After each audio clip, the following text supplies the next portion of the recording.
a dẹ̀ fi ń ṣe ìwà hù. So inú mi dùn gbà tí mo lè wá bí láàárọ̀ yìí mo kíkì mọ́tò mi kò kíkì mo ní ilé ọ̀dẹ̀ ṣì ń pa mo yá ta mọ́ mọ́tò torí pé àbí mi mọ́ mọ́tò mo yá ta mọ́ mọ́tò mo ní màá dé ilé yẹn kẹ mo dẹ̀ sọ fọ́lọ́run mo ní fi ìrìn àjò mi láàárọ̀ yìí kó fi rọ̀ mí lọ́rùn torí mi gbọ́dọ̀ máa ṣaláì má sí so iṣẹ́ rere yín kò ní dìbàjẹ́ ayọ̀ yín kò ní dòbu gbogbo àwọn ọmọ yín ẹ̀ ní gbàgbé ọ̀fọ̀ ẹ̀ ní gbàgbé ìbànújẹ́ nínú ilé ìyanu wa ayọ̀ la ó máa gbọ́ nínú àgbà àwọn olódodo mo ní títí ọjọ́ olúwa yóò fi dé tá ó sì fi ta yín hàn fún ìran yìí àní kégbe ẹkún àní kégbe òṣì àní sunkún nínú ẹnu ọ̀nà yìí ẹsẹ̀ búburú òdẹ ní ìyanu ilé yìí wa ire lójú owó ń rí lórúkọ Jésù Kristi ti Násárẹ́tì ọba tí kò yí padà ọba tó ju gbogbo ènìyàn lọ a máa jẹ yín ẹ bá ti pè ní ọ̀nà kan igba ọ̀nà lọ́lọ́run máa fi máa dá yín lóhùn kẹ ẹ pẹ́ títí láyé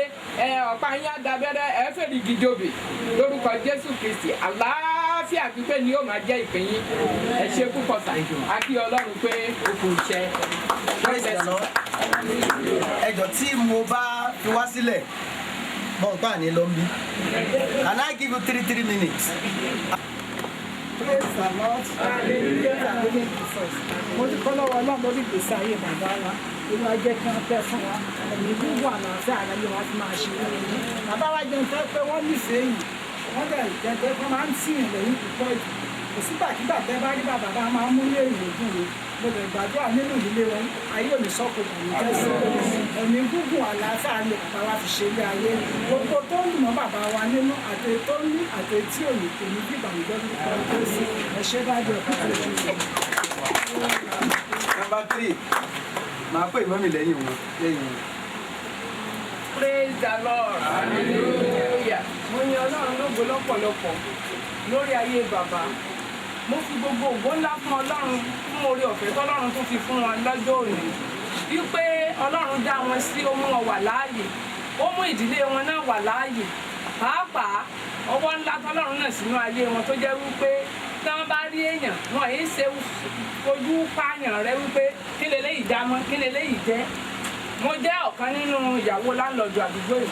Ọkọ mi ti kú tipẹ́tipẹ́ ṣùgbọ́n àtìgbà tán ti mọ̀ mí báyìí wọ́n dúró bí ẹni pé àwọn ni wọ́n bí mi wọ́n ń tì mí lẹ́yìn wọ́n ràn mí lọ́wọ́ nígbà tí àwọn mìíràn bá dìde wípé àwọn fìyà jẹ mí láì nídìí bàbá ó gbà mí wọ́n á ṣèrànlọ́wọ́ fún mi wọ́n á tì mí lẹ́yìn Ọlọ́run lọ́wọ́ fún mi púpọ̀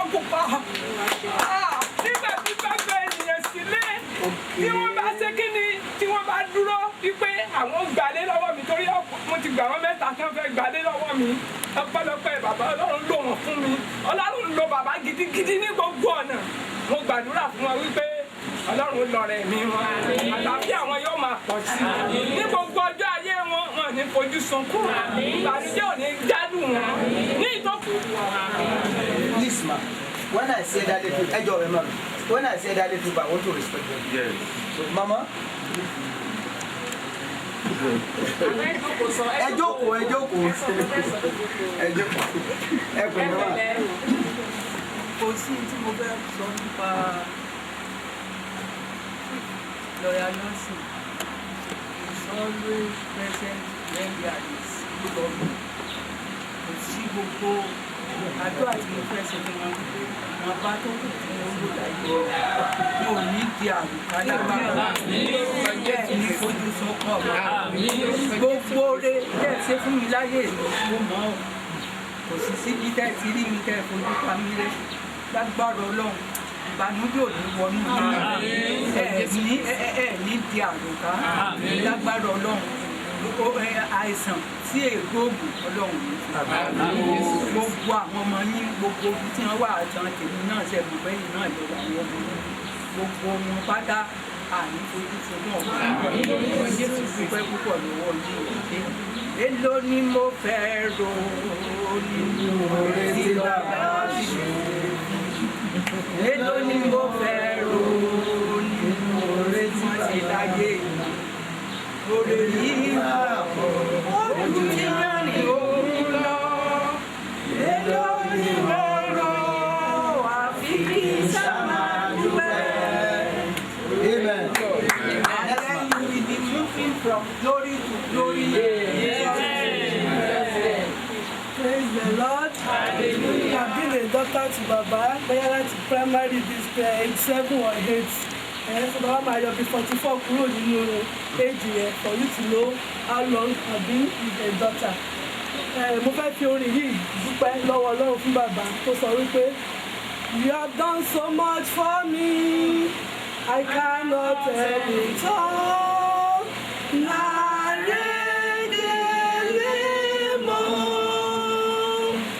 You have done so much for him, we cannot tell it all.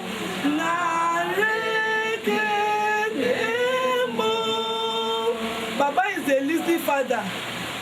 Shemo, when you say a listening father, wọ́n máa ń sọ wọ́n kan Yorùbá pé abiyamọ tó ń so tó bá lé omi wá sọ́dọ̀ bàbá ayọ̀ ló máa fi padà. He's a caring, a loving, a mentor, a model, a motivator, a supporter. He's a mother, he's a father, he's everything in all. Baba is very good. Mo mọ̀ pé ìyẹn náà lọ́lọ́run ṣe ń wò. So gbogbo ọdún tó kù tẹ̀ gbogbo ọdún tó kù tọ́lọ́ máa fún yín. Ayọ̀ lẹ́fi máa lò ó, ìdùnnú lẹ́fi máa lò ó, ojú yóò ní rí bí. Àgbàdẹ ṣe ń yọ̀ lẹ́ni, ayọ̀ náà á bá wa kalẹ̀, Ọlọ́run á túbọ̀ lọ́rẹ̀ mi ní. God bless you, sir. Next. Praise the Lord. Praise the living Jesus. Mo fẹ́ dúpẹ́ lọ́wọ́ Ọlọ́run fún ayé dáàdì nítorí pé bàbá ni wọ́n. Ọlọ́run ràn wọ́n lọ́wọ́ láti dé irú èjì tí wọ́n dé yìí. Ó dẹ̀ ràn wọ́n lọ́wọ́ láti lè fulfill purpose tí wọ́n wáyé wá ṣe. Nítorí pé Ọlọ́run dá wọn láti jẹ́ ẹni tó máa ran gbogbo èèyàn tó máa nu omi dé gbogbo ẹ̀dá. Ó ní Ọlọ́run lo bàbá. Mo dẹ̀ dúpẹ́ fún opportunity tí mo ní láti wà bí ní àárọ̀ yìí. There is no time in my life tó jẹ́ pé tí n bá dé ọ̀dọ̀ bàbá tí mi ní tí ó wáyé pé pẹ̀lú bọ́dìn tí mo bá lọ Ọlọ́run á dẹ̀ jẹ́ kí wọ́n gbé kúrò. Wọ́n á dẹ̀ jẹ́ kó máa jẹ́ kí n mọ̀ wípé nǹkan tó fúyẹ́ ni. Daddy will always tell me that tough time don't last but tough people do. Pé you just have to be encouraged. Má rò pé wọn kì í gbà kan cheat èèyàn. Wọ́n fẹ́ cheat mi ṣùgbọ́n Ọlọ́run ò gbà fún wọn. Ọlọ́run lò wọ́n láti má jẹ́ kí wọ́n jẹ́ pé mo di ẹni tó yẹ kó wọ́n fọwọ́ rọ́ sẹ́yìn tàbí wọ́n bùkù ní one way or the other. Mo dúpẹ́ lọ́wọ́ Ọlọ́run, mo dẹ̀ yin Ọlọ́run lógo fún ayé yín àti ìdílé yín. Mo ti mọ̀ wọ́n ní ìsìn I've been a daughter in èmi náà ti di ọmọ inú ilé yìí. So I've been a daughter in this house. God has helped Baba even to be my succor, my help, even in every way. Tí n bá pè wọ́n lẹ́kùn pé dáàdi this has happened o ẹ gbà mí. Bàbá ní kò sí wàhálà, mo ti sọ fún ẹ pé kò sí wàhálà. Even at my door is open anytime come.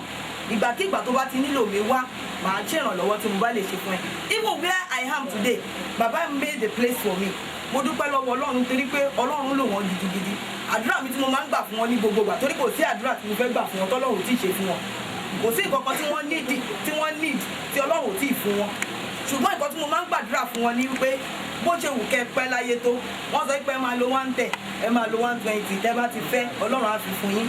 Ṣùgbọ́n bó ṣe wù kẹ́ pẹ́ ní inú ayé yìí tó lórúkọ Jésù ẹ ò ní sunkún ọmọ kankan nínú ní èyí tó kéré jù àbẹ́ tó dàgbà jù nínú wọn lórúkọ Jésù wọn ò ní gbé wọn wá báyìí tàbí wọ́n sọ pé má jẹ́ kí bàbá gbọ́ torí pé bàbá ti dàgbà torí pé lórúkọ Jésù ìpín yẹn ò ní jẹ́ ti yín. Ààbò Ọlọ́run á máa wà lórí àwọn ọmọ yín bẹ́ẹ̀ ṣe ń tọ́jú àwa ọmọ ọlọ́mọ àmọ́ tẹ́ ẹ̀ mọ̀ bí tó àti bí wa tó jẹ́ pé ẹ̀kan pàdé wa ní I've known him for almost 29 years now. Always been there ni always been there. Mo gbàdúrà lórúkọ Jésù àwọn ọmọ yẹn máa bá làánú pàdé ojú ò ní tì wọ́n ìrànlọ́wọ́ ò ní sá fún wọn àánú ò ní sá fún wọn ìrànlọ́wọ́ tí wọ́n nílò ní gbogbo ìkóríta tí wọ́n bá dé Ọlọ́run á máa ṣe fún wọn. A dúpẹ́ lọ́wọ́ Ọlọ́run fún yín sà. Praise the Lord. Praise the Lord. Bàbá ẹ kú oríire yìí. Nǹkan méjì péré ni ó pọ̀ bẹ́ẹ̀ méjì péré ni mo fẹ́ sọ àbára. One, mo gbà ládùúrà ní tèmi ni o irú ìgbé ayé tí bàbá gbé Ọlọ́run jẹ́ kémi náà lè gbé wẹ̀. Bàbá is the type tó yẹ pé tó bá sọ pé àkàndá abirùn kọ́ lélẹ́yìn o àkàndá tí bàbá in fact I don't know how I can describe it. Bàbá ni ẹni tí yóò ní nǹkan lọ́kàn yóò rò yóò ṣe ẹ̀yin kan wá lè máa fapá jánu pé nítorí ṣe kíní ẹ̀yin náà lẹ́tọ̀ọ́ wá bá padà that is aim for you pé bàbá yìí báwo bàbá ṣe lè ṣe báyìí kíní kan bẹ́ẹ̀ yí wọ́n ti rò ó kí wọ́n tó ṣe wọ́n dẹ̀ mọ̀ pé báwọn ní ara mu bẹ́ẹ̀ but ẹ̀yin tẹ́ ń wá ṣe later you will reason with him and you will come back to him so bàbá mo fi ayé yín mo fi tọrọ ìkejì mo wá ní àárọ̀ ẹ̀ láti wá kí bàbá very early bí 7 o'clock mo ṣe kí bàbá mo bá wọn lò yàrá wọn jáde wọn kí mi nítorí ọkọ béèrè dọ́tà mi ìyẹn ní account officer wọn ní kẹ́mi ńkọ́ mo ló wà mo wá tòrò lọ́kàn ni pé I thank God for this bàbá àìmọye èèyàn ní òní tí ì pé 80 tí dementia ó ti set in dementia tó jẹ́ pé tí yorùbá bá léèyàn ń jahán ọ̀ èèyàn ń bet bí wọ́n ṣe ń ṣe náà lọ́lọ́run fi sọ wọ́n lẹ́sàn padà àtẹ́tí wọ́n sì rànràn wọ́n jahán wọ́n ṣe anything bàbá wẹ́ àwọn àlùfáà ti sọ wọ́n lẹ́lu 120 bẹ́ ọjọ́ kọjọ́ tó wù tẹ́ lò láyé ẹ̀ ní ṣìṣe ìrànràn tẹ́ẹ̀dẹ̀ ṣe ẹ̀ ní ṣìrànràn lọ́jọ́ tó kù láyé yín bàbá ẹ pẹ́ fún wa. Praise the Lord. So mo pe ẹ̀rí tèmi ní wa ní Ìdìbí. So ní 2003. So tí mo jẹ president Àpáta Standard. Ẹgbẹ́ àwọn aláìjẹsẹ́kù. So èmi àti ẹlẹ́dàá mi ló kùnú ẹgbẹ́ yẹn. Torí pé nígbà tí wọ́n dìde tán fẹ́ gba ilẹ̀ 11 acres mi ò rà ń bẹ̀.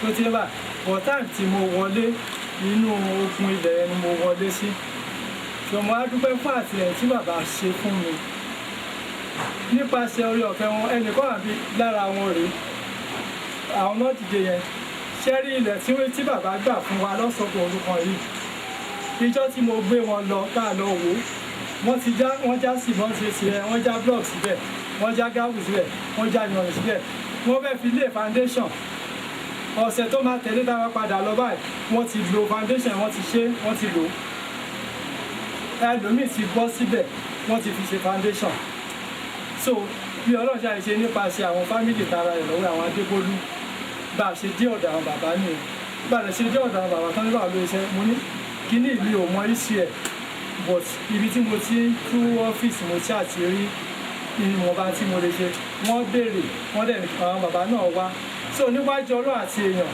ilẹ̀ 11 acres yẹn wọ́n dẹ̀ fi lọ́wọ́ wọn ní comrade tí bá tó bá jẹ́ àkókò tí bá ṣe wọ́n ní comrade ṣàfọkànbalẹ̀ àwọn ó gbà fún wa mo dẹ̀ dúpẹ́ ní ọwọ́ Ọlọ́run tó tó di pé mo sọ pé mi ò ṣe president ẹgbẹ́ yẹn mọ́ bàbá gba ilẹ̀ 11 acres yẹn ó gbà fún ẹgbẹ́ Àpáta Standard ní ìṣẹ́rú kò sí kí ní ọkọ̀ ìbániláyé ẹ̀jọ́sí bàbá Bọ́lá jókòó wọ́n gba ilẹ̀ yẹn fún wa gbogbo wọn ṣe lérí wọn ṣe gbogbo ẹ̀ tó ṣé ògbọ́n náà torí àwọn ẹgbẹ́ tá à ń darí ń gbà yẹn wọ́n ti wòye pé àgẹ́bí president àwọn kò ní bẹ̀ kò ní bá wa rìn ṣùgbọ́n sí òkò tó God be the glory bàbá gba ilẹ̀ fún wa ànẹ́gbẹ́ ẹ̀ dẹ̀ sì dúró dè sí ààrẹ náà ni ẹ̀bẹ̀ tẹ́ ẹ bá wa bẹ̀ lẹ́ẹ̀kan tó jẹ́ àǹkó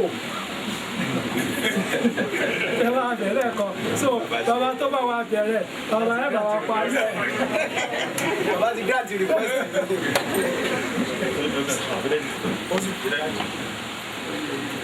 My first statement is to pray for him. The rest of your life will be the best of your life. Amen. In Jesus' name. Ẹ jókòó. Ẹ jókòó. Èyí kan gbogbo wa testimony tèmi ọjọ́ tí àwọn yìí. If you believe in God, listen to what I'm going to tell you. I was at the back at University of Ibadan, pastoring the church there. When the police came to arrest me for an offense not committed, we were in the court, Ibadan North Court.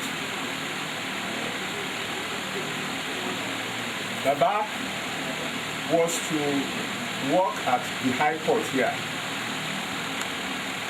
But he came to tell me, Reverend, kí lẹ̀ ń wá ń bì? Mo ní wèrè obìnrin kan làwọn ọlọ́pàá mọ̀ ń gbowó lọ́wọ́ ẹ̀ ní ẹ̀ fi gbé mi wá síbí.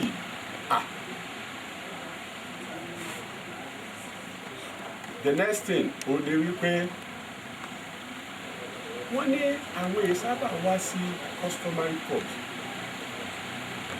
àwọn ọmọ tó ní káwọn máa bọ̀ wá sí customary high court làwọn bill láti ṣiṣẹ́ ńjọ́ yẹn àwọn ò tiẹ̀ mọ̀ dí tó mú àwọn wá sí ibi tí mo ti ní ọkàn gbogbo yín nìyẹn o. If you believe in God, God works in a mysterious way, and like the Bible quoted Psalm 37:23, God ordered the step of his own children. If you believe in God, hold on to him. He will never disappoint you. As a pastor, I don't know anything about legal processes. Bàbá sọ fún mi wípé rẹ́bẹ̀ ẹ mà lọ Agodi tí ọba sí ẹni tí ó bẹ́ẹ̀ lì yín. What brought you? Báwa wa sọ̀rọ̀ kò sí nǹkan kan tó kàn wá. No prior meeting. He saw me, I saw him. Kí lẹ̀ ń wá bí yìí? Pásítọ̀ kí lẹ̀ ń wá? Mo ní bí mo ṣe rí yẹn o. Obìnrin wèrè kan orí rẹ̀ dàrú. Àwọn ọlọ́pàá sì ń gbowó lọ́wọ́ ẹ̀ tó bá ti di parí oṣù wọ́n ní your case is genuine. Kí ni kéèsì náà? Ó ní mo lọ jí píìnì, mo lọ jí blọọkì. A pe àwọn ọmọ. Ẹ̀yin ọlọ́pàá, ìyá àwọn wèrè ni ẹ má yọ ẹni ẹlẹ́ni lẹ́nu. A pe ẹ̀gbọ́n obìnrin yẹn, àbúrò mi wèrè ni ẹ má yọ ẹni ẹlẹ́ni lẹ́nu. The lady was working in the governor's office. So tó ṣùgbọ́n ti parí, wọ́n ti lọ bá. Bí wọ́n ṣe arrest mi at the University of Ibadan, bí wọ́n ti wá gbé mi.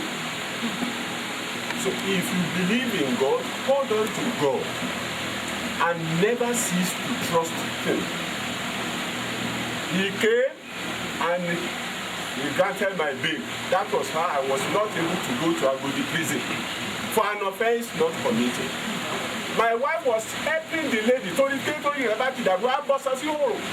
My wife is a nurse. Bó la ṣe ṣe léyìí? After 4 or 5 years, tá àjọ bébì kankan náà, ó ní mo lọ jí píìnì, kóòmù àti blọọkù òun. Ìmọ̀jì tí ń gbé after 4 years, tá tó ti kó l'estate. I'm staying at Owode estate. He's staying in another place. After 4 years, the police came to arrest me. Kẹ́bà fi lè mọ situation of life. It is only God can save you. If you believe in God, it is well with you. The rest of your life will be the best. Because our represent our lawyer tá a bá wọn ṣiṣẹ́ rí. Praise the Lord. Orin tí mo fẹ́ kẹ́ bá kọ́ bàbá kọ́ ni pé àdúpẹ́ pé àrí àdúgbà o. Àdúpẹ́ pé àrí àdúgbà o. Torí kì í ṣe gbogbo ènìyàn lórí àdúgbà. Ẹ wá kọ́ fún bàbá yín pé bàbá lọ́sìn ẹ dúpẹ́ pé ẹ̀rí àdúgbà o. Àdúpẹ́ pé ẹ̀rí àdúgbà o. Torí kì í ṣe gbogbo ènìyàn lórí àdúgbà. Ẹ ṣe ṣe rí bàbá tán jókòó yìí bàbá náà á ń jẹ́ sí gbogbo èèyàn tí bẹ́ẹ̀ bá ń bá wọn ṣiṣẹ́ gan tẹ́ jẹ́ lọ́yà tẹ́ ń bá wọn ṣiṣẹ́ tẹ́ jẹ́ kọ̀wé bí bàbá náà máa ń ṣe sí yín náà wọ́n ń ṣe bí ọ̀gá síyàn so èèyàn dáadáa ni wọ́n àwọn ẹ̀kọ́ tí mo rí kọ́ lára wọn ni pé wọ́n ń múra sí iṣẹ́ ìyẹn náà àwa náà ń lò lẹ́yìn nítorí pé bàbá ti débi iṣẹ́ láago 7 wọ́n á jókòó sínú mọ́tò wọ́n máa gbọ́ rédíò so èèyàn fẹ́ wá wò bí ìwọ ọmọọṣẹ́ bó o ṣe ní débi iṣẹ́ ní aago 7 àbí aago 7 àbọ̀ so wọ́n jẹ́ ní tó múra sí iṣẹ́ tó ń ṣe ń ṣiṣẹ́ dáadáa a rí ẹ̀kọ́ yẹn kọ́ lára wọn wọn sì ní ìgbéraga wọn ní ìgbéraga wọ́n sì dára sí ènìyàn. Wọ́n dára sí ènìyàn gan. Nítorí pé nígbà tẹ́mi dé ọ̀dọ̀ wọn, condition tẹ́mi bá dọ̀dọ̀ wọn ó yàtọ̀. Bọ̀dùgbà tí mo wà lọ́dọ̀ wọn gbogbo nǹkan sì yàtọ̀. Wọ́n sì fẹ́, wọ́n jẹ́ ẹni tó yẹ pé ó máa fẹ́ kí ọmọ ẹnìkejì kó dára fóun náà. Torí yẹn dáa púpọ̀ púpọ̀. Ẹlòmíì wà kò ní fẹ́ kó dáa fún ọmọ ẹnìkejì. Wọ́n fẹ́ kó dáa fún ọmọ ẹnìkejì. Wọ́n dẹ̀ máa ń ṣe dáadáa fún àwọn tó bá ń bá wọn ṣiṣẹ́. So bàbá jẹ́ èèyàn gidi, èèyàn dáadáa ni wọ́n. Torí èmi mo pẹ́ jù lọ́dọ̀ wọn, ọdún 10 mo lò lọ́dọ̀ wọn. Yàgò. Péré ni lọ́dọ̀ wọn. mẹ́wàá péré. Mo tún kọ́ ẹ̀kọ́ lẹ́nu wọn lára wọn. Tọ́ máa ń bínú báyìí, èmi ara dó sẹ́gbẹ̀ẹ́. Tó bá di ijọ́ kejì máa ti lọ kí dáàdì ẹ káàárọ̀ sà. Dáàdì á ní àwọn tiẹ̀ bínú sí ẹ lánàá, ó tiẹ̀ sọ pé ìwọ náà bí màá ní ló lè bínú. Dáàdì rẹ̀ jẹ́ sáwa. Wọ́n ní tó wọ́n á mú èmi náà, wọ́n á sọ mí jọ ọmọ wọn. So orúkọ nìkan ló kàn yàtọ̀. Èmi náà bá máa jẹ́ Samuel Àbáyọ̀mí lọ́wọ́ sí. Wọ́n sì yẹn náà. Bàbá mo gbà ládùúrà ẹni máa dùn. Ta ló sọ pé èèyàn lè lo 120? That is the most important thing. Ìtẹ̀yàn bá lo 120 tọ́mọ èèyàn bá ń kú lójú ẹ̀, that is ẹ̀mí gígùn náà nìyẹn. That is the most important thing. Ó máa dára fún yín. Mo ń gbà ládùúrà ọmọ yín wọn ò ní rí ibi. Ọkọ ọmọ yín wọn ò ní rí ibi. Aya ọmọ yín wọn ò ní rí ibi. Ọmọ ọmọ yín wọn ò ní rí ibi. Ọmọ grand ẹ̀ ní rí ibi.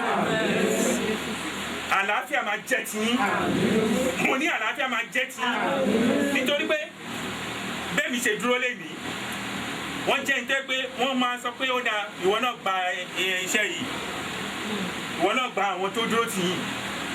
Ọ̀pọ̀lọpọ̀ àwọn tí wọ́n bá mi ṣiṣẹ́ tí mò ń gba iṣẹ́ lọ́wọ́ wọn lénìí sí tán gbéṣẹ́ fún mi, ọ̀dọ̀ wọn mo ti kó wọn, mo kó wọn. Mo kó wọn kúrò sọ́dọ̀ mi. Wọ́n dẹ̀ tún ṣe wàyí náà, tán bá ní iṣẹ́ ń gbà mí wá ní ẹ lọ bá a ní mọ̀ ṣàwọn. Àbáyín ṣe. Àtẹ̀yìn gan sáwọn. So wọ́n á ní èèyàn bá nímọ̀ ṣàwọn, wọn náà àbáyín ṣe dáadáa. So bó ṣe rí nìyẹn, so bàbá èèyàn dáadáa ni wọ́n. Bàbá ẹ̀mí yín máa gùn, yóò dára fún yín, ògo ọ̀run yóò máa hàn nínú ayé yín, nínú iṣẹ́ yín, nínú ọmọ yín. Jésù Olúwa wa. Praise the Lord. Àwọn èèyàn ń lo ẹsẹ̀, wọ́n sàn fọ́nà ẹ̀bùrú pé kí ni o. Kí mo ti afẹ́ ṣe, ẹ bá fẹ́ ọ̀nà bàbá náà ni, a ti fẹ́ celebrate wọn ni. Okay, I will increase it with 4.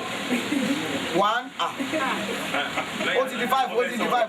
Okay, 1, 2, 3, 4, 5. Wọ́n ti sọ ìgbàlọ́ ọ̀sùn bàbá dáadáa ní bàbá wa. Àti mọ bàbá tó bá 20 years ní àkọ́kọ́ mi ìdílé ìwọ̀ landlord ìyàwó landlord kan ní ilé ní àdúgbò yìí. Nígbà tí ọkọ mi wà láyé, bàbá kó wa mọ́ra, wọ́n kó wa mọ́ra púpọ̀ púpọ̀. Nígbà tí ọkọ mi tún sùn nínú Olúwa, bàbá ò fi mí sílẹ̀.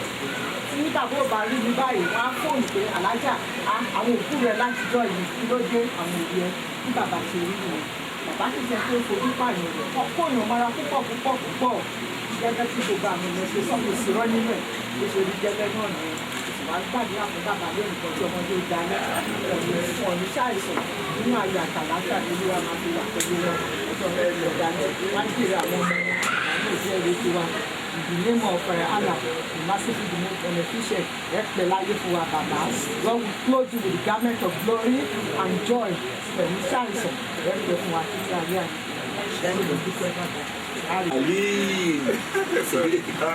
Yes, sir. All protocol well observed.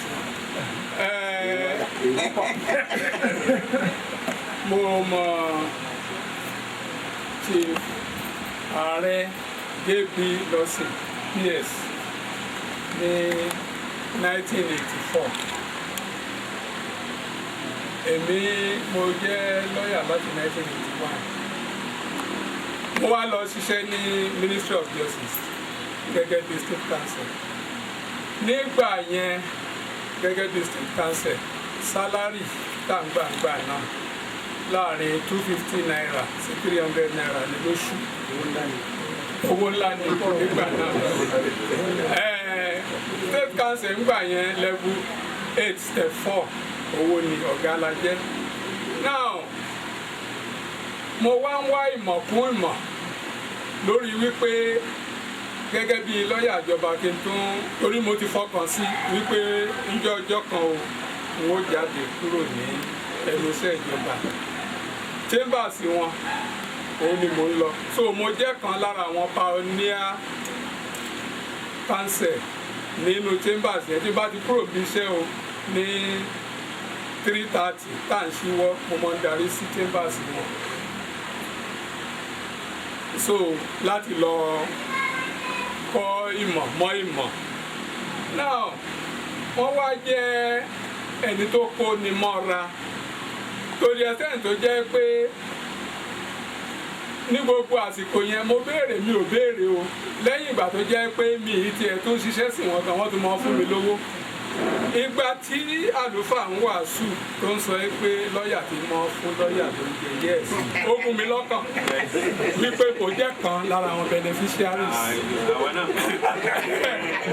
now lẹ́yìn yẹn gan-an again ààrẹ JB Lawson wọ́n ti produce ọ̀pọ̀lọpọ̀ wa ara wa sínú Advocate of Nigeria wà ara wa àwọn judges wọ́n wà bẹ́ẹ̀ judges láìpọ̀ yìí then ara wa náà again tán jẹ́ politicians wọ́n ti wà nípò kàǹkàǹkà nípò gidigidi ara wa náà wọ́n tún ti jáde lọ láti lọ ṣiṣẹ́ káàkiri àdúpẹ́ lọ́wọ́ Ọlọ́run wípé àbá wọn lójú jẹ́ ní gbogbo ibi tí à ń lọ a sì ń jẹ́ ayọ̀ fún wọn torí pé àwọn náà ìdùnnú ló máa jẹ́ fún wọn nígbà tán bá rí gbà ọmọ mi rè ọmọ mi rè ọmọ mi rè ẹ sì jù wá wo kò wá sí kóòtù kan o tí ààrẹ JB Lawson ló wọ̀ tí wọ́n ní fún wọn ní respect ìwà ló ń jẹ́ bẹ́ẹ̀ kìí ṣe pé mímọ̀ ṣe kìí sì ṣe pé torí pé o wọ́n dàgbà ju àwọn yòókù lọ ẹ rí i pé adájọ́ tó bá jẹ́ adájọ́ high court ìbá àjọmọ pínísì ni mo ti dọ̀gá lọ́ọ̀yà ṣùgbọ́n kò wá rí bẹ́ẹ̀ tó bá ti rí ààrẹ báyìí wọ́n ní chief call your case so iyì àtẹ̀yẹ tọ́lọ́run fún yín Ọlọ́run ọba nígbà oore ọ̀fẹ́ tọ́lọ́run sì ń fún yín torí pé gbogbo ibi táwọn ọmọ wọn ń dé gẹ́gẹ́ bá àtijọ́ máa ń sọ̀rọ̀ torí pé a máa ń sọ̀rọ̀ dáadáa jù máa ń sọ̀rọ̀ gidi àwọn ọmọ wọn gan náà àwọn náà máa ń rí oore ọ̀fẹ́ Ọlọ́run tó jẹ́ pé oore tí àwọn ti ń ṣe fún èèyàn lóríṣiríṣi àwọn ọmọ wọn náà tó ń bá pàdé lókè òkun àdúpẹ́ lọ́wọ́ Ọlọ́run fún ìgbésí ayé yín Ọlọ́run ó lọ́ra ẹ̀mí bẹ́ẹ̀ ṣe ń ṣe náà ni ẹ̀mọ́ ìfàtẹ̀ tí ẹ̀ lè yíwà padà àdúpẹ́ lọ́wọ́ Ọlọ́run torí pé àpéjọpọ̀ yìí ó da gẹ́gẹ́ bí àlùfáà ṣe sọ tẹ́lẹ̀ nígbà téèyàn bá lọ òun náà mọ̀ ń celebrate ṣùgbọ́n ní ìsìn à ń celebrate yín ní nígbà tẹ́ wà láyé ẹ̀mí yín ó gùn ẹ̀ ní fojú sunkún ọmọ oore ọ̀fẹ́ Ọlọ́run ó sì mọ ọba yín gbé àdúpẹ́ o. ẹjọ sáré báyìí sí ìtìlẹ̀. àlàáfíà ló wà fún ọba gbogbo wa bí ibẹ̀ ní ìfà àdúgbò wọn náà bàbá jèbè ló jẹ mi yóò jẹ mẹsẹ sọ ipa bàbá tààrọ ẹni àgbàríkà ni bàbá tí ẹni tó lè ká wá gà ń bá yìí lónìí àwọn òfin fanatics a sì gbàgbọ́ yé ọ̀rọ̀ náà wà àti Quran àti Bible ọlọ́wọ́ bá ló ní wọn ó dẹ̀ ní láàrin àwọn òṣìṣẹ́ tó ń fẹ́ràn kò sí yàtọ̀ nínú wọn àwọn àwọn ń yà so bàbá wọn fi hàn pé kìrìsìtẹ́nì tó dáńtọ́ làwọn is a man of all faith pagans bẹ́ẹ̀ bá dọ̀ rẹ̀ àwọn ìdílé ní ìpínlẹ̀ hàn bí muslim bá dé ẹ sì pé bí christian bá dé so bàbá is a man of all faith àwọn àti pẹ́ẹ́rẹ́ lọ́wọ́ bá tó fún yín orí ọ̀sán sì dé tẹ́lẹ̀ yìí ẹ̀mí yóò gùn wọ́n sọ̀rọ̀ nípa láti inú ilé Adébólú àbúrò Adébólú family ẹ̀dá mẹ́bìnú ẹ̀ẹ́dì dáwà ní lórí wa àáfàá ni wa gẹ́gẹ́ bí fẹ́rẹ́bù ṣe sọ àbá sí pé fẹ́rẹ́bù máa sọ gbogbo ẹ̀ ṣùgbọ́n àìsèbè láì dáhùn sí àbá ṣe àlóore ọlọ́run nígbà bó ṣe ọlọ́run àbá ṣe tọ́lá sílé lórí ọlọ́run lóun máa fi àlefa sórílẹ̀ ká má sọ ọ̀rọ̀ pé rẹpẹtẹ ara àwọn àlefa àrólé tẹ́ bá pàdé àlefa àrólé ni àrólé náà bá ní bàbá lórílẹ̀ àrólé ti tètè kú lọ́dọ̀ ìrà àbíkú ń fẹ́ ó ti àwùjẹ kẹwàá kẹtù láyé bàbá kẹkẹ pẹtó ọlọ́run nínú ìbànújẹ́ àdùnnà yín ọmọ kéka sẹ àní gbogbo tí bá jẹ́ ìbànújẹ́ ọlọ́run nínú ìbànújẹ́ yín ilà ìlọlọ ọlọ́run la bá Abdulsalam Adébólú ọlọ́run la bẹ àtúbọ̀ àyìn fi lélẹ̀ gbogbo dẹ àjọ tẹ ẹ dátara bàbá náà sára tíá tààjọ mọ rẹ ọlọ́ba kó fún yín kó tẹ ẹ ní lópin ni láti kí nǹkan tó dálẹ̀ fún upcoming generation ó sì jẹ́ kórun ìbànújẹ́ òní jẹ́ ti bàbá o adúpẹ́ ló gbẹ́ wọ̀nyí adúpẹ́ wọ̀ náà bá o láì bẹ̀rẹ̀ ẹ̀yìn àlùfáà ọ̀nà ọ̀kẹ́ yìí ọ̀nà ọ̀gbà fún yín thank you very much. My Lord spiritual, distinguished ladies and gentlemen, I wear different caps when it comes to JB Lawson. I will dwell on the legal caps today. Ìtí mi ò fẹ́ dúró ní wọ́n ní bàbá kó èèyàn mọ́ra ìgbà ayé bàbá wọn kó bèbí mọ́ra wọ́n fi díẹ̀ ilẹ̀ fáwọn náà.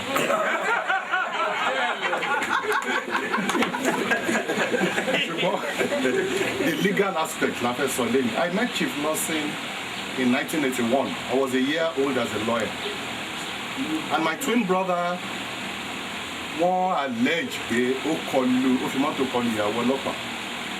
So wọ́n mú lọ sí MTD. I'm just a day older. Wọ́n bẹ̀ mí lóru, wọ́n bẹ̀ wọ́n láàárọ̀. So wọ́n ti bọ́ ṣòkòtò díẹ̀, wọ́n ti ṣe. He managed kò sí mobile. He managed to send a message to me that he was in MTD. So young lawyer, size 14.5 ní ọrùn mi. Ó ti fẹ́ wọ 17 báyìí. So I went to MTD and I was trying to get him out, and he came out and said, "Kí ló dé?" Oh, you are a lawyer. Kí ló dé? Ẹ release here immediately. Ta ló fi mọ́tò kọlu wọ? Ìwọ òwò náà mọ́tò kan ló fi kọlu. Máa mú kàná lọ jàre. That was how I met him. Mo ti fi bí 200 naira sápò. Ó sọ pé 250 là ń gbà yẹn. Pé tó bá máa gbowó kí n fún wọn ká máa lọ. He did not take a kobo. I did not know that 2 years after or so, he was going to join us. At that time, Túndé Òdúpẹ̀sán, ọ̀gá ọlọ́pàá ni. Àwọn àti Chief Lawson wọ́n jọ wà ní ọlọ́pàá. Wọ́n wà lára àwọn progressive ọlọ́pàá tó yẹ pé as police officers, they continue to study. Títí tán fi ṣe school sat. Títí tán fi Òdúpẹ̀sán got admission to the University of Ife to read law. Chief Lawson got admission to the University of Lagos to read law. Wọ́n dẹ̀ ń ka law yẹn lọ as police officers. Wọ́n gba salary. So owó wà lápò wọn. But they read so hard that when they qualified, they could not fit into the police again. They wanted to come out to practice law. My father left practice in 1979. He left Tunde, Elemide and Co. I became a lawyer in 1980.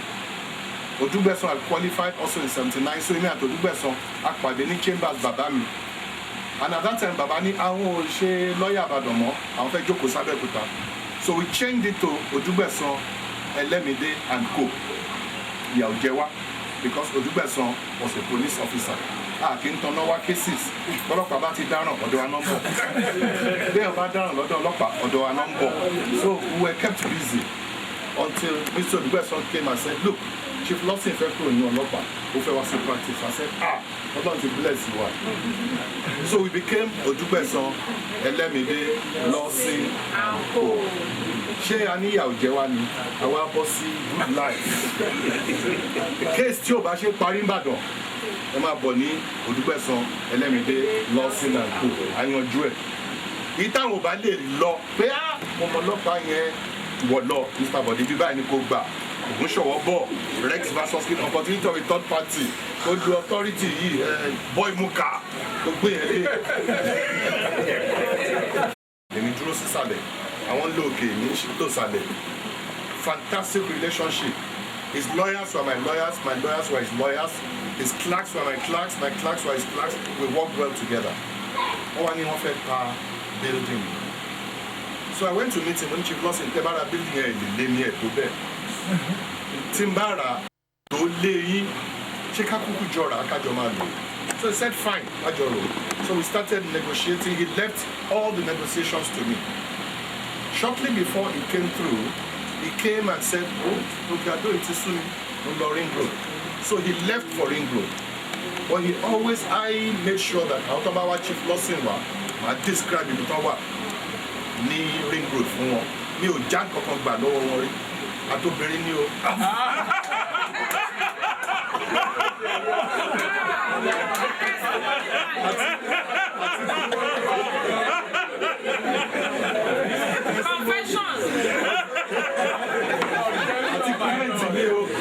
If you are looking for Chief Lawson, you must go and find him in Ring Road. You will not come to me. And if you are looking for Bode, you say, but they won't be no back. That's the kind of wonderful relationship that I have with this wonderful man. He always kept calling. How far can you get to Lofera? How far can you come? In fact, eventually I paid for the building to the glory of God. I want Brother Siaka. Obani, I want Ramon. Ilé ẹgbẹ́ ẹ̀tọ́ from APC. So he said, but then we won't let you. So I went to court. He volunteered to be a witness. I was not fully linear somewhere. But I said to him that I had listed his name as a witness. Already, anytime. He kept asking, to the glory of God, and he called me to say, judgment, congratulations. I just want to say, I want Baba to gbàdúrà fún yín. Kò sádúrà táwa lè gbà. Àdúrà yẹn á mọ yín o. Bẹ́ẹ̀ ṣe ń ṣe, ẹ máa ṣe. Ṣé pé ẹ lè fi mí lẹ̀? Èmi náà lè fi yín lẹ̀. When you are 100, àtúnjókòó báyìí. Ẹ fẹsẹ̀ yín rìn wá lágbára Ọlọ́run. God bless you. Thank you, sir. Praise the Lord. Adúpẹ́ lọ́wọ́ Ọlọ́run fún oore ọ̀fẹ́. Bàbá mi be surprised pé ọmọ àgbà kékeré ìdíje eégún mani èèyàn mani. The very first day tí uncle mi, my father, took me to him. Wọn àmọ̀ báyìí bí mo ṣe sọ ẹ̀ lẹ́nu. But iṣu kan ló ń gbé wọn dé tó ló jẹ́ ká jìjọ lọ. Bí bàbá mi ti ń sọ fún un pé dádì báyìí bigger. Nothing. Forget about it. And within me, I was saying, what confidence barrister is this? Like, thank God. One fair power, Guma, Abamilara. One fair, I know, no alone of Bafuma. Because I know my uncle to be a straightforward person. But how come? But thank God for everything. God used Baba. But this is where I'm going. Now we are together, we are here today. Hearing a lot of testimonies about him. Now, when it is our turn, what are they going to say about us? Kí ni wọ́n máa sọ nípa wa? Nígbà tó bá yá, nígbẹ̀yìngbẹ̀yìn kí ni wọ́n á sọ nípa tiwa? Ẹ ṣe rere kó ba lè yẹ wá o. Ẹ ṣe rere o kó ba lè yẹ gbogbo wa. Olúwa ràn wá lọ́wọ́. Praise the Lord. Mo ní sáà láti mọ give testimony ìlú lápapọ̀ ìgbà tí mo ṣe message. Torí kò kú ọ̀pápọ̀ mọ́yàwó. Testimony ọ̀tọ̀, ìwàásù ọ̀tọ̀. Nǹkan méjì ni mo kàn fẹ́ sọ nípa bàbá. Ọ̀kan strange, I look strange. Some of the people that are here will be offended. But money last year and there was a frivolous petition against me again. Yàtọ̀ síta alágbọ̀n ni o. Sẹ́yìn pé ọ̀rọ̀ tèmi gẹ̀ wà bí Ọlọ́run pẹ̀lú pàtà díẹ̀. Torí mi náà ò ní gbà. So this young guy, èmi ẹ̀ ní issue lórí ọ̀rọ̀ ilẹ̀. Eventually, through ohun tó ṣe ọ̀dàgòdì. So he wanted to have a revenge. Yes. He came back on revenge mission and he wrote a frivolous petition that I want to kidnap him. Okay? So the day tí àwọn ọlọ́pàá wá sí ilé mi, wọ́n bá mi lé mo wà ní àdánwò. Wọ́n wá pè mí pé bo ni mo wà. No, mo wà ní UCH. No, mo wà ní Yàgànkù mo wà. Ẹ má pa àfa ń parọ́ o. So wọ́n pè mí pé ọlọ́pàá làwọn pé àwọn délé mi àwọn ọ̀bá mi. Mo ní láti bo wọn láti anti-kidnapping. Kì í sí òsì wọ́n ní petition kan wà against me. Mo ní ìsókè. Wọ́n ní bo ni mo wà káwọn wá bá mi. In fact, I was at Yàgànkù. Mo ní UCH ni mo wà. Wọ́n ní bọ́m̀bẹ̀ ojúwe fún wọn. Bí mo ṣe sọ yẹn tán, mo kàn kí ọkọ̀ mọ́lẹ̀ fa Odòṣogbo. Mo lọ sóṣogbo weekend yẹn. Tó mọ̀ pé Friday tí wọ́n wáyé tí wọ́n bá kì mí mọ́lẹ̀. Bí Júpítà bá dọ́dọ̀ wọn ò ní bí mílẹ̀ jẹ. So mo lọ Òṣogbo. Òṣogbo ẹni mo wà tí mo ti connect bàbá pé nǹkan báyìí mọ̀ ṣẹlẹ̀. Bàbá ní ok, àwọn agbègbèsẹ̀ lè lórí. Bàbá sásà àwọn ìgbésẹ̀ kan, sásà àwọn ìgbésẹ̀ kan. Bàbá ní pé tó bá ti dàárọ̀ Monday mọ́ bọ̀ tó bá ti ń bọ̀ wá pàdé mi kóòtù. Tá bá ti dé tá bá ti kó kóòtù á lọ bá wọn. Ní bàbá èmi ọmọ nílò. Wọ́n lá lọ. So bàbá bá gbé mi lẹ́yìn. Abádẹ̀dọ̀ wọ́n dẹ̀ wọlé straight sọ́dọ̀ ọ̀gá wọn. Àní bó ṣe rí nì, àní bẹ́lẹ̀ rí nì. Ni ọkùn wálé bá ní òkè dáàdi ẹ̀ máa lọ, á parí ẹ̀ fún wọn. Bàbá ní kí máa lọ kó dúró kí lọ tán kó kì mọ́lẹ̀. Ọlọ́dà is okay. Dáàdi ẹ̀ jẹ́ kó máa bá yín lọ. Bọ̀ tó bá dìrọ̀lẹ́ ẹ pé kan wá padà. Mú invite àwọn tí nǹkan yẹn ṣẹlẹ̀ sí. I want to tell you that was the end of that case. Today, àwọn tí ń competition yẹn they came back and they were begging. Ìyẹn báwọn. Ìkejì ó ní wípé èèyàn márùn-ún ṣé márùn-ún ni wọ́n 1 2 3 4 5 ó ní àgbà òṣìkà. Ibẹ̀ mo ti fẹ́ sẹ̀yìn kan bí o. Number 1 àgbà òṣìkà làwọn àlùfáà. Àgbà òṣìkà ni abẹ́ǹsẹ̀ wà o. Torí pé tẹ́nìkan bá wá tó bá bá rẹ̀ sọ́lọ́run tó ní ẹjọ́ lágbájá ṣe báyìí fún mi. Ní pé ẹni yẹn tábì bẹ̀rẹ̀ Olúwa ṣe báyìí gún lọ́bẹ ta ló fà. Àwọn èkejì làwọn bàbá tí ń jókòó yìí àwọn àfáà àgbà òṣìkà làwọn náà. Ṣé pé mo ti ń sẹ́yìn báyìí àgbà òṣìkà ni wọ́n. Ìdí ni wípé téèyàn bá lọ bá àfáà tó ní nǹkan báyìí ní lágbájá ṣe síbi wọ́n ní pé ẹni yẹn ó di mélòó. Àwọn kẹta làwọn ọlọ́pàá. Sẹ́yìn pé kàtígórì yẹn ni bàbá wà ń sìn. Sẹ́yìn pé òun sẹ́yìn. Téèyàn bá mú kéèsì lọ bọ́lọ́pàá tó ní ẹ̀yin ọlọ́pàá nǹkan báyìí lẹ́ni ṣe sí mi àrẹ́sì ni ọkàn. Torí pé wọn ò ní béèrè lọ́wọ́ ẹni yẹn. Àbí bẹ́ẹ̀ kọ́ ẹnì kẹrin babaláwo.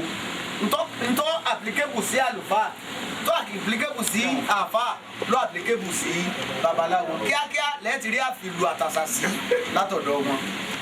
Rí the last set bàbá tó fọ̀ sí kàtígórì yẹn ó làwọn lọ́ọ̀yà. Yes sir. Yes sir. With due respect àgbà òṣìkà ní yín sà. Ìdí ni wípé nígbà téèyàn bá lọ bá lọ́ọ̀yà tó ní nǹkan báyìí. Ṣé lọ́ọ̀yà ó pe the other party pé wàá ro tẹnu rẹ kó tó gbẹ́ni ẹ lọ kóòtù. Torí ò bá sọ pé agbẹ́jọ́ ẹnu ẹnìkan dá sẹ́ríkó strange.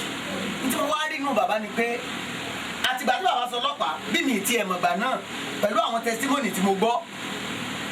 Ṣùgbọ́n mo mọ̀ gbà àti mo mọ̀ díẹ̀ tí mo mọ̀ bàbá gan dojúdojú òtútù 2010 lọ. That was when I returned from overseas. Wọ́n ṣe kéèsì mi lọ gbogbo àmọ́ wà lọ́n but when I came ni mo tó mọ̀ wọ́n. Wọ́n lẹ́nu ìgbà tí mo mọ̀ wọ́n yẹn tí bàbá bá ní orí ọ̀fẹ́ láti pay the other party to settle case for his client. Bàbá ò ní dúẹ̀ lórí owó tó máa gbà. And that's a plus for him. Some lawyer will not do that. Even case tí ọ̀dà kí case ọmọ dà rárá wọn á ní don't worry àmọ́ òfin kan tá a fi gbé section so ẹ má bínú sáà wọ́n fi so gbé. But what I say about Baba is that sincerely tí bàbá bá ní oore ọ̀fẹ́ á pè the other party ẹ pé ó yá jókòó lágbájá yìí bye. He has done that for me times without number, and I now discover wípé àwọn nǹkan tó yẹ ká wá mọ̀ ẹjọ́ tó yẹ ká ṣe bí 20 years 40 years láàárín wákàtí méjì.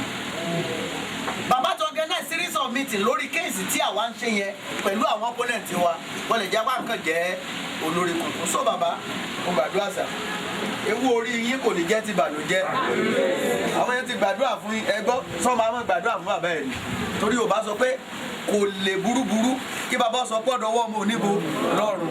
Ṣùgbọ́n ipò táwa náà wà gẹ́gẹ́ bí àlùfáà bàbá la jẹ́ fún wọn. Ìdí nìyí tí mo fi lè gbàdúrà pé bàbá lórúkọ Jésù ẹ̀ ní mọ̀ bànújẹ́ ẹ̀ ní mọ̀ yà ẹ̀ ní mọ̀sí ẹ̀ ní gbọ́mọ sí lórúkọ Jésù Olúwa wa. Yes ma. God. Hallelujah. You have actually, given me a very big task. He wants me to talk about my father that I've known for 53 years. Where do I start? Somewhere. And considering our time, I will just say, a few things. Bàbá mi jẹ́ bàbá rere. Tí mo bá ní àǹfààní àti yan bàbá mi ní ọjọ́ káká pé èèyàn ní àǹfààní pé bàbá yìí ni mo fẹ́ ti pàṣẹ rẹ̀ wá sí ayé débi lọ́sẹ̀ náà ni. Bàbá mi jẹ́ ẹni tí ó ní ìfẹ́ bí àti ọmọ. And daddy jẹ́ perfectionist. He's a disciplinarian. Daddy ń discipline ọmọ. Kì í ṣe ní ti ìkà. Bẹ̀tìgbà tá a kéré àwa rò wípé wọ́n burú ni. Bàbá wa ti burú jù. Bàbá wa ti burú jù. Ìjọ́ kan mo pe mọ́mì mi as well rest in peace. Ìyàwó wọn àkọ́kọ́. Mo ní mọ́mì ẹ ṣọ́ pé bàbá yìí bàbá wa. Mọ́mì ni èmi ò bí ń fẹ́ lómi o. Ní tí bàbá yín bá ti wí fún yín, ẹ̀yà àmọ́ ẹ̀gbọ́n wọn fẹ́ kó dáa fún yín ni. Bẹ́ẹ̀ mọ́mì wa ò le púpọ̀. Bẹ́ẹ̀ mo dẹ̀ dúpẹ́ pé mo ní bàbá tó le. Torí mo mọ àwọn ọ̀rẹ́ wa táwọn àbá òbí wọn fi sílẹ̀ tó ń ṣe tó wù wọn bọ̀ ibi tó wà lẹ́nu. Daddy, thanks so much for being a good father.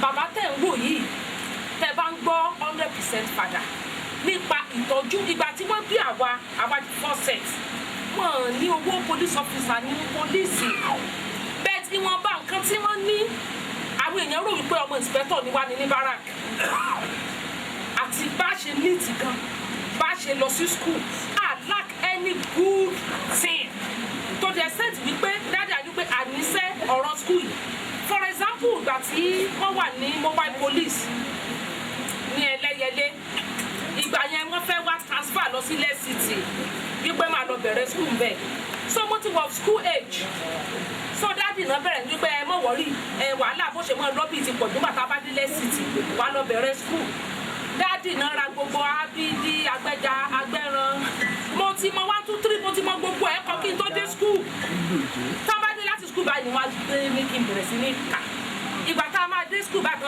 a wọ school yẹn ní second time ìgbà tó máa ṣe test fún mi báyìí wọ́n lélẹ̀ yóò lè bẹ̀rẹ̀ primary 1 náà bá tún gbé exam primary 2 fún mi bá tún wò ó torí gbogbo ẹ̀ mo ti mọ ni wọ́n bá gbé mi sí primary 2 gbogbo tí mo lò ní primary school mi rò pé mo lò ju 4 years lọ through support àti ní good background so gbà táwọn dáàdì wá fẹ́ lọ university ń kàwé bàbá yìí ló jẹ́ ọmọ béèyàn ṣe ń kàwé tí dáàdì bá tilẹ̀ tá a fi máa ṣeré kiri pẹ̀lú àwọn báràkì dáàdì oúnjẹ lọ kọ̀wé ó yá primary school tí wọ́n bá ti ń kàwé èmi á jókòó síwájú bẹ́ẹ̀ nínú ọmọ bí mi pé mi ìbáwọn ọ̀rẹ́ mi ṣeré pé kí ni màmá kọ 1 2 3 dáná tuntun kọ bẹ́ẹ̀ ni màmá disturb àwọn ń kàwé gidi later ni ibẹ̀ ni mo ti ní culture pé èbéèyàn ọmọ ṣe ń kàwé bọ́mọdé ṣe ń mú àwùjú kúrò torí ọmọ mi ó lè torí ẹ̀bẹ̀rẹ̀ sí síìkì fún ọ̀jẹ̀ fún ọmọ ṣeré but I get you to all those training títí bẹ́ẹ̀ dẹ̀ ní fún gbogbo èèyàn kankan wa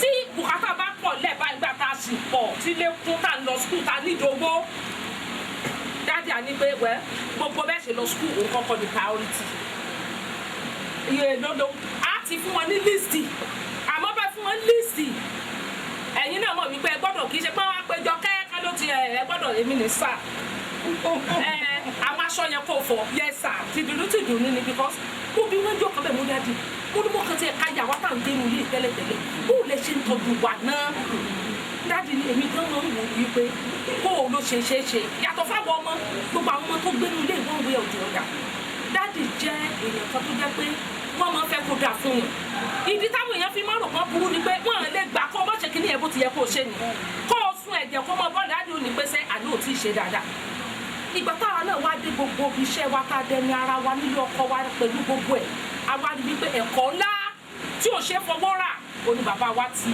wọ́n ti gbé sí ayé wa ibi tá a ti ń ṣiṣẹ́ tó fi mọ̀ táwọn tó wà nílùú òyìnbó kò sí ni wọ́n ní irú training wo òun lè ní ọ̀gá mi níjọ́ kan ibi yìí ìgbà tí mo bẹ̀rẹ̀ iṣẹ́ ibi iṣẹ́ mi wà ń kọ́ lápá èmi máa kọ́kọ́ dọ́fíìsì wọ́n ti fi kọ́ wa kíákíá ni o gbọ́dọ̀ ti bọ́ sí ìdàgbò ló ṣe late ọ̀gá mi ní pé ibo ló ti ń wá ná ara mi ò wá yá ń gbà kan wọ́n wá fẹ́ wò mí lé nìyá yẹn bá sọ wípé sábẹ́kúta níjọkẹ́ ti ń wá ni náà bá wá lé ṣébi tó ti ń wá ní gbọ́mọ inú rẹ̀ máa kọ́kọ́ dé máa dúró báyìí nìkan tó ṣí ọ́fíìsì mo ní ọ̀bíríngì ni so dádì jẹ́ ènìyàn tó jẹ́ wípé ọlọ́run ràn lọ́wọ́ púpọ̀ oríṣiríṣi nǹkan ló ti ṣẹlẹ̀ nílé ayé wọn káwa náà mọ̀ bẹ́ẹ̀ tí ọlọ́run gba gbogbo ògo inú èèyàn mélòó ló jẹ́ ọmọ 53 years torí bàbá ẹ̀ àti ẹ̀tì àánú la rí gbà gbogbo yẹn náà láti bọ́ bíbá ilé yẹn God has just done something that is wonderful for us in this home wọ́n ṣe àwọn àìsàn kan ní àwọn ìgbà kan tó jẹ́ wípé gbogbo ìwọ̀n lọ máa lè fún bàbá mi tí kú báyìí bẹ́ẹ̀ adúpẹ́ àwọn rèé tí wọ́n ń lu ọ̀pá ẹsẹ̀ wọn gbogbo ẹ̀ náà fi rìn ohun mélòó la fẹ́ sọ nínú orin tí bàbá ṣe nínú ayé wọn ní ìgbà ẹbí gan gbogbo àwọn àbúrò wọn gbogbo wọn that is all rounder person àwọn kíní kan láti mú lára wọn iṣẹ́ ni workaholic dáàdi ṣe iṣẹ́ kò síṣẹ́ tí dáàdi ò mọ ìyàtọ̀ ọmọkùnrin àti ọmọbìnrin gbà tá a dàgbà dáàdi ò ní ẹ̀ ń gbọ́ àjọ ọmọbìnrin kan lọ fọ mọ́tò wo abẹ́ táyà wo ọkọ̀ ibi ilẹ̀ apá bíi ọkọ̀ ilẹ̀ nígbà yẹn gbogbo ala máa dáko a máa rolẹ̀ a máa ṣe ìgbà yẹn gbogbo ní mo máa sọ fún gbogbo àwọn tó máa bá mi ṣiṣẹ́ ń sìn wípé there is nothing I cannot do torí ibi tí wọ́n ti bí mi gbogbo ẹ̀ ní bàbá wa fi kọ́ wa pátápátá ọkùnrin ni o obìnrin ni o àwọn ọkùnrin wa ní pé ṣé ìyàwó ló kọ́kọ́ fẹ́ òní mọ́ sóúnjẹ ẹ bọ́ síbẹ̀ kẹ́ ṣé oúnjẹ ògùn lè wá rí mi mọ́ bó ṣe ń ṣe bá a ṣe pọ̀ tó ẹ̀dẹ̀ mọ́ báwọn ọmọdé ṣe máa ń jẹun lẹ́yìn normal meal a tún máa rí kọ́ọ̀pù gàrí tí ó tún máa fly káàkiri gbogbo ẹ̀ tẹ́ bá ti ló tán ó tán ni ọlọ́run rí ràn yàn lọ́wọ́ mo dúpẹ́ fún ìgbésí ayé yín 80 lẹ́pẹ́lẹ́ ni o ọlọ́run á fi ní orí ọ̀fẹ́ láti ṣe 90 láti ṣe 100 gbogbo ọgbà tó wáyù kẹpẹ́ tí ọmọ kan kò ní kú ṣáájú náà ní orúkọ Jésù ẹ ní sunkún ní orí ọmọ kankan ẹ ní sunkún ní orí ọmọ more blessing ní orúkọ Jésù ọlọ́run á túbọ̀ wà pẹ̀lú yín ẹ ní sáì mọ́ gbé yín kiri that is strong gbogbo nǹkan tó jọ mọ́ oògùn wọ́n ní ìwé kan báyìí bẹ́ẹ̀ there is no doctor ni kò bẹ́ẹ̀ bá ṣàlùkà dáadáa ni mo ti kà ẹ lọ ra is all rounder bẹ́ẹ̀ bá dẹ̀ dé fẹ́ medicine tó tọ́ tẹ́ bá ní this drug nǹkan tó ń ṣe mí rè wá ní yes you can get it àmọ́ oníṣẹ́ medicine náà dáadé ẹ̀ tó fẹ́ ṣe medicine so torí dáadé ó ní ó lè lánàá ó tán àwọn lọ́ọ̀yà gbogbo nǹkan náà wọ́n mọ̀ they know a little bit of everything bẹ́ẹ̀ bá sọ̀rọ̀ construction dáadé ó mọ̀ ní 9mm kíní kan sí mm mo ṣe túnṣe engineering ni and so you know it's all rounder God has really blessed him àwa ọmọ ní orúkọ gbogbo àwọn àbúrò mi pátápátá adúpẹ́ ní ọgbọ́n fún bàbá tí ẹ gbé fún wa adúpẹ́ fún ibi tẹ̀sí wa dé adúpẹ́ pé ẹ̀tọ́ wa àwa náà sì gba ẹ̀kọ́ ó kálukú sì ń ṣe dáadáa níbi tí wọ́n wà báyìí àwọn tó wà nílùú òyìnbó lè wá kó dáàdì lóhùn ṣe nǹkan kan in fact bó ṣe rí èyí mo ní dáàdì àwọn bíi mẹ́ta kan ti pè ní ẹlẹ́ẹ̀ṣẹ̀ nǹkan kan o dáàdì ní àmúniwẹ̀ àbí pé ẹ̀ ṣe nǹkan kan so ọlọ́run á túbọ̀ wà pẹ̀lú yín ọlọ́run á fún ní orí ọ̀fẹ́ láti lè gbé èyí tó kù dáadáa ọlọ́run á sì fún ní orí ọ̀fẹ́ láti mọ olúwa sí kí ẹ sì ṣe títí di ọjọ́ ọkú yín ní orúkọ Jésù Kristi olúwa wa.